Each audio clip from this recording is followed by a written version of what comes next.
Have you ever won something and not realized it?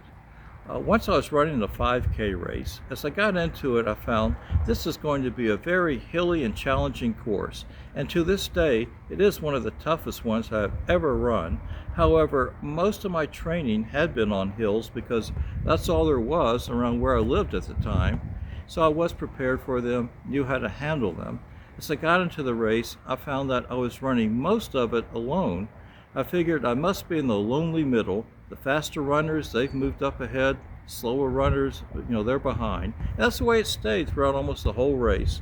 So I crossed the finish line. People congratulated me. They really seemed excited about it. Couldn't figure out why. And I started walking back to my car, and they start calling out to me, "Well, where are you going?" I said, "Well, I'm going home." I said, "Well, don't you want to stay for your award?" And I asked, "What award is this?" I said, "Well, you won first place in the over 30 category." There were only two categories of awards in that race, over 30, under 30. I was completely, unaware of it. But that race, it was a race of attrition. I never considered myself to be a very fast runner.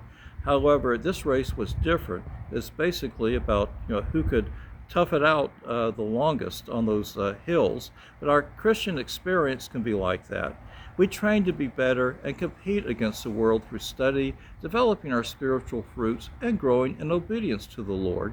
The training can be challenging, but what we are up against has its hills and challenges. It can be tough. However, we are training, developing, and growing to handle it. Sometimes it feels like we are running alone. We don't know where we stand, but we keep going. It is a race of attrition. Many start it, but many fall by the wayside along the way. However, we know we can finish it. Then one day we will cross that finish line, and Christ will be standing on the other side with the greeting, "You won the race. Here's your award." However, unlike my 5K experience, we can know we have won the race before we finish it. Christ gives us that assurance. So just keep on running. You've won this race.